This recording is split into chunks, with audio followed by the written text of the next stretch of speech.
دوستو آج کی اس ویڈیو میں ہم آپ کو ایک ایسی خاص عورت کے بارے میں بتانے والے ہیں کہ جو بھارت دیش پر سب سے لمبے وقت تک راج کرنے والی سلطنت یعنی مغلیہ سلطنت کے پورے اتہاس کی سب سے طاقتور عورت تھی۔ نہ صرف سب سے طاقتور عورت بلکہ اگر یہ کہا جائے تو شاید غلط نہیں ہوگا کہ اس عورت کے سامنے اس دور کے مغل بادشاہ کی بھی نہیں چلا کرتی تھی۔ یہ عورت پوری شان و شوکت کے ساتھ پورے بھارت دیش پر راج کیا کرتی تھی۔ اس عورت کی اجازت کے بغیر اس کے دور میں پورے بھارت دیش میں کوئی بھی چھوٹے سے چھوٹا یا بڑے سے بڑا کام نہیں کیا جا سکتا تھا، یعنی بھارت کے بڑے سے بڑے طاقتور انسان کو بھی کوئی بھی قدم اٹھانے سے پہلے اس عورت کی اجازت ضرور لینا ہوا کرتی تھی۔ دوستو حیرانی کی بات یہ ہے کہ یہ عورت اپنے دور میں راجنیتک طور پر طاقتور ہونے کے ساتھ ساتھ حد سے زیادہ بہادر بھی تھی، کیونکہ اس کے بارے میں اتہاسکاروں نے لکھا ہے کہ یہ عورت نہ صرف جنگلوں میں جا کر جانوروں کا شکار کرنے میں ماہر تھی بلکہ اس نے اپنی زندگی میں شیر کو بھی قتل کر ڈالا تھا۔ دوستو یہ عورت کوئی اور عورت نہیں بلکہ مغل سلطنت کے چوتھے بادشاہ یعنی جہانگیر کی سب سے مشہور بیوی تھی، جنہیں آج کے دور میں ہم سب لوگ نور جہاں کے نام سے بھی جانتے ہیں۔ دوستو ویسے تو بھلے ہی نور جہاں رشتے میں جہانگیر کی بیوی تھیں، لیکن اگر آپ لوگ نور جہاں کے اتہاس کو پڑھیں گے تو آپ کو ان کی طاقت یعنی پاور کو دیکھ کر یہ محسوس ہوگا کہ جہانگیر کے دور میں مغل سلطنت کے پورے سسٹم کو جہانگیر نہیں بلکہ نور جہاں ہی چلایا کرتی تھیں۔ مغل سلطنت کے چوتھے بادشاہ یعنی جہانگیر نہ صرف اپنی بیوی نور جہاں سے حد سے زیادہ محبت کیا کرتے تھے بلکہ انہوں نے اپنی سلطنت کا پورا سسٹم بھی نور جہاں کے ہی حوالے کر دیا تھا۔ دوستو مغل سلطنت میں نور جہاں کی طاقت کتنی زیادہ بڑھ گئی تھی، اس بات کا اندازہ صرف آپ اس بات سے لگا سکتے ہیں کہ نور جہاں نے جہانگیر کے دور میں اپنے نام کے سکے بھی جاری کروا دیے تھے۔ حالانکہ دوستو ہم سبھی لوگ اس بات کو اچھی طرح سے جانتے ہیں کہ سلطنت میں سکے صرف اور صرف اسی کے نام کے جاری ہوتے ہیں جو خود سلطنت کا بادشاہ یا پھر سلطان ہوتا ہے۔ اس کے علاوہ جہانگیر کے دور کے ایسے بہت سارے کاغذات موجود ہیں کہ جن سے یہ ثابت ہوتا ہے کہ مغل سلطنت کے حکم نامے پر جہانگیر کی جگہ نور جہاں بھی دستخط کیا کرتی تھی، یعنی مغل سلطنت میں نور جہاں کی اجازت کے بعد ہی کوئی بھی حکم جاری ہوا کرتا تھا۔ دوستو آج کے دور میں ہم انڈیا اور پاکستان جیسے دیشوں میں جتنی بھی مغل دور کی بنی ہوئی خوبصورت عمارتیں دیکھتے ہیں ان میں سے زیادہ تر عمارتوں کا ڈیزائن نور جہاں نے ہی تیار کیا تھا۔ اتنا ہی نہیں، نور جہاں نے بہت خوبصورت عمارتوں کے ساتھ ساتھ بہت سارے شہروں کو بھی آباد کیا تھا جو آج بھی ان دونوں دیشوں میں موجود ہیں۔ کچھ اتہاسکاروں نے جہانگیر کے بارے میں لکھا ہے کہ جہانگیر اکثر کہا کرتا تھا کہ میں نے اپنی پوری سلطنت اپنی پیاری بیوی یعنی نور جہاں کے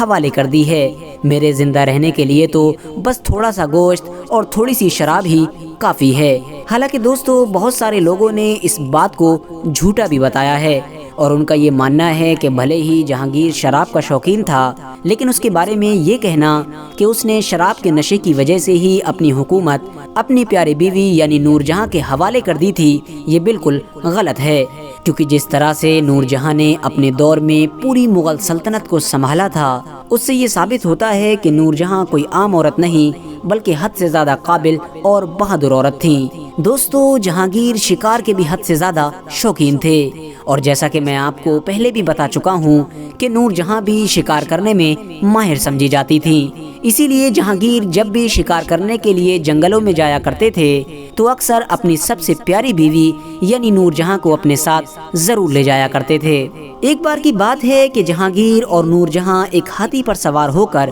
جنگل میں شکار کر رہے تھے، تبھی اچانک سے ایک خطرناک شیر نے بڑی پھرتی کے ساتھ ہاتھی پر سوار جہانگیر پر حملہ کر دیا، لیکن دوستو شیر اپنے حملے میں کامیاب ہو پاتا اس سے پہلے ہی پاس ہی میں بیٹھی نور جہاں نے اپنی بندوق کے ذریعے سے شیر کو ختم کر دیا اور اس طرح سے بالکل آخری وقت میں جہانگیر کی جان بچ گئی تھی۔ اس حادثے کے بعد جہانگیر نے نور جہاں کا حد سے زیادہ شکریہ ادا کیا تھا۔ اس کے علاوہ نور جہاں کی بہادری کی مثال اتہاس کے اس حادثے سے بھی ملتی ہے کہ جب ایک بار جہانگیر کے ایک وفادار کمانڈر کہ جس کا نام مہبت خان تھا اس نے جہانگیر کے خلاف بغاوت کر دی تھی۔ نہ صرف بغاوت کی بلکہ وہ جہانگیر کو اپنا قیدی بنانے میں بھی کامیاب ہو گیا تھا۔ لیکن دوستو ایسے سنجیدہ حالات میں نور جہاں نے نہ صرف جہانگیر کو مہبت خان سے آزاد کرایا بلکہ اس کو شکست بھی دی اور اپنی مغل سلطنت کو پھر سے محفوظ کر لیا۔ جہانگیر کی موت کے بعد اس کا عالی شان مقبرہ